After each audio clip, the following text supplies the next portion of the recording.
The 1990s in South Central Los Angeles were defined by a volatile mix of gang violence, systemic poverty, and widespread fear, with survival often feeling like a daily battle. This period saw the rise of territorial disputes between notorious gangs like the Bloods and Crips, fueled by a landscape ravaged by the crack epidemic and economic despair. In this environment, even the most ordinary actions, wearing the wrong color, making eye contact with the wrong person, or taking a wrong turn could have deadly consequences.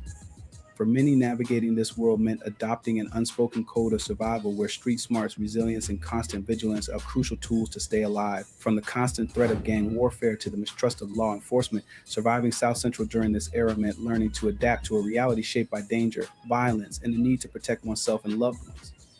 Number one, wrong colors. One of the most tragic and illustrative incidents of gang related violence over wearing the wrong colors in South Los Angeles during the 1990s involved Tavin Price. Although this incident occurred in 2015, it echoes the deadly consequences of similar situations in the 1990s. Tavin Price, a 19-year-old with a mental disability, was at a car wash in Hyde Park with his mother on May 29, 2015. He was wearing red Chuck Taylor shoes, a color associated with the Bloods gang. A man confronted Price about his shoes, demanding that he take them off. When Price did not comply, the man followed him and eventually shot him. Price was rushed to the hospital but died during surgery.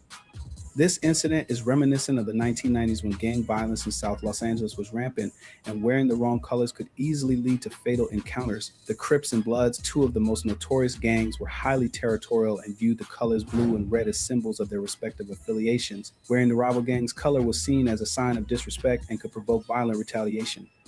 During the 1990s, South Los Angeles was a battleground for these gangs, with the crack cocaine epidemic fueling much of the violence. Drive-by shootings and other forms of violent confrontations were common, and innocent bystanders often became victims. The fear of being targeted for wearing the wrong colors was pervasive, affecting the daily lives of residents.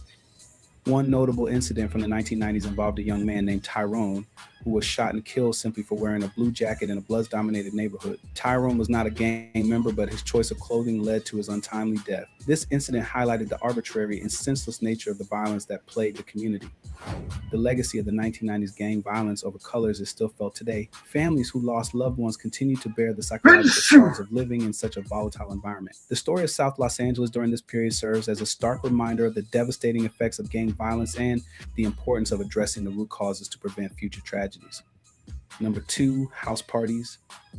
The Halloween massacre on October 30th, 1993, stands as one of the most notorious gang-related house party shootings in Los Angeles during the 1990s. This tragic event unfolded in the West community that had long been plagued by gang violence and territorial disputes. The incident not only left 3 people dead and several others injured, but also underscored the severe impact of gang rivalry on local communities.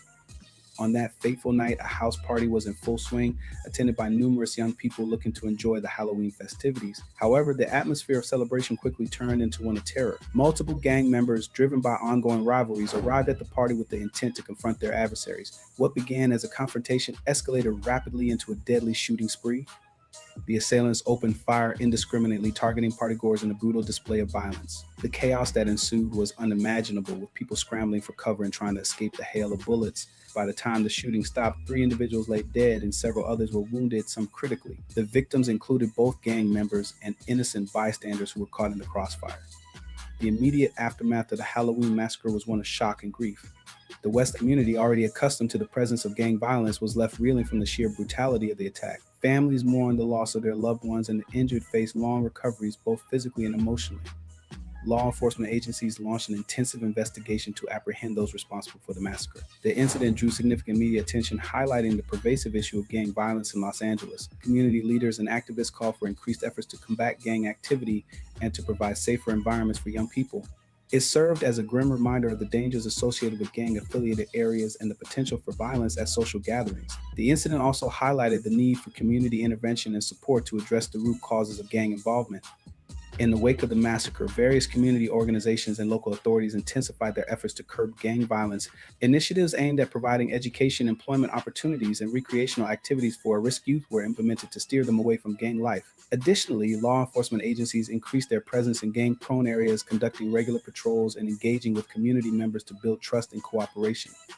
Moreover, the incident serves as a cautionary tale about the risks associated with house parties in gang-affiliated areas. It emphasizes the need for vigilance and precaution when organizing or attending such gatherings, particularly in neighborhoods with a history of gang activity.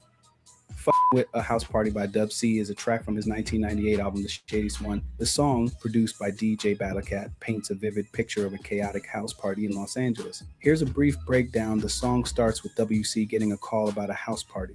He describes the atmosphere of the party filled with loud music, alcohol, and a mix of people. As the party progresses, tensions rise. WC encounters gang members and feels the threat of violence. The lyrics highlight the dangers and unpredictability of such gatherings. The situation escalates into a physical altercation. WC describes getting attacked and fighting back, emphasizing the chaotic and dangerous nature of the party. The song ends with WC escaping the party, reflecting on the night's events and the reality of life in his neighborhood. The track is a gritty, realistic portrayal of the party scene in LA during the late 90s, showcasing WC's storytelling ability. Number 3, phone booth murders. One of the most infamous gang-related phone booth shootings in South Los Angeles during the 1990s occurred on March 18, 1993. This tragic event took place near the intersection of Florence Avenue and Normandy Avenue, a location that had already gained notoriety due to the 1992 Los Angeles riots. The shooting involved members of rival gangs, the Bloods and the Crips, and resulted in the death of 2 individuals and injuries to several others. The 1990s were a particularly violent decade for South Los Angeles, with gang activity reaching unprecedented levels. The rivalry between the Bloods and the Crips, 2 of the most prominent gangs in the area, often led to violent confrontations in public spaces. The phone booth shooting was a prime example of how these conflicts could erupt suddenly and with devastating consequences. On the night of the shooting, a young man affiliated with the Bloods was using a phone booth to make a call. Unbeknownst to him, members of the Crips were patrolling the area looking for rivals. When they spotted the young man, they saw an opportunity to strike. Witnesses reported that the Crips members approached the phone booth and opened fire without warning, unleashing a hail of bullets. The young man at the phone booth was killed instantly. A passerby, who happened to be walking nearby, was also struck by the gunfire and later succumbed to his injuries at the hospital. Several other individuals in the vicinity were injured, some critically, as they tried to flee the scene. The suddenness and brutality of the attack left the community in shock and mourning.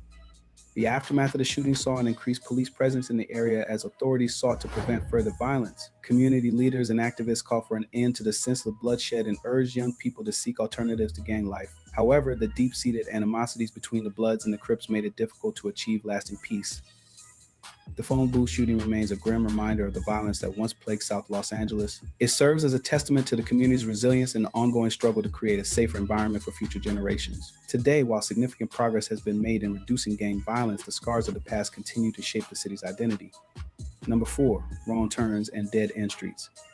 On September 17, 1995, a tragic incident occurred in the Cypress Park neighborhood of Los Angeles. The Cohen family, returning from a cookout, made a wrong turn into an alley known for gang activity. This area was controlled by the Avenue's gang, notorious for its violent reputation. As the family car navigated the unfamiliar streets, gang members opened fire, believing the vehicle posed a threat. 3-year-old Stephanie Cohen was fatally shot, and her stepfather and younger brother were injured. The senseless murder of such a young child shocked the nation and drew significant media attention. The incident highlighted the pervasive gang violence in Los Angeles and led to a crackdown on street gangs. In the aftermath, several gang members were arrested and convicted for their roles in the shooting. The tragedy also spurred local and federal efforts to combat gang violence, including the creation of the Los Angeles City Clear program. Stephanie's death became a symbol of the innocent lives lost to urban violence, prompting calls for change and greater community involvement in preventing such tragedies. Number 5, swap meets. The 1990s in South Central Los Angeles were a turbulent time marked by significant gang violence and crime. Swap meets, popular community gathering spots, were not immune to this violence. These markets often became hotspots for gang-related activities, including shootings and killings. One notable incident occurred in 1991 at the Slauson Swap Meet, where a gang-related shooting resulted in multiple fatalities and injuries. Such events highlighted the pervasive danger in these areas during that era. The violence at swap meets was part of a broader pattern of gang conflicts that plagued South Central Los Angeles, contributing to the area's reputation for high crime rates and instability. The 1990s were a decade of intense gang activity in South Central Los Angeles, with the Crips and Bloods being the most prominent gangs. These gangs were involved in various illegal activities, including drug trafficking, extortion, and violent crimes. The rivalry between these gangs often resulted in violent confrontations, which sometimes spilled over into public spaces like swap meets. Swap meets, also known as flea markets, were popular in South Central Los Angeles for their affordability and the variety of goods available. They were frequented by locals looking for bargains on clothing, electronics, and other items. However, the large crowds and open air setup made them vulnerable to gang activity. Gang members would often use these gatherings as opportunities to settle scores, intimidate rivals, or conduct illegal transactions.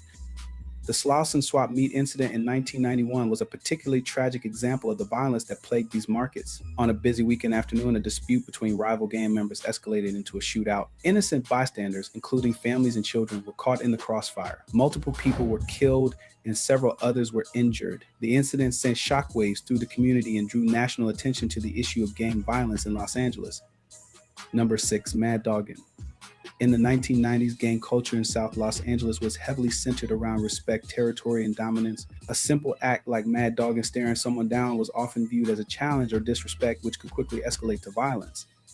In gang-heavy areas like Compton, Watts, and South Central LA, even casual encounters could turn fatal if someone from one gang mad dogged a member of a rival gang. These stare-downs were often the precursors to shootings and retaliatory violence between gangs like the Bloods, Crips, and other local sets. The 1994 murder of a Crip member.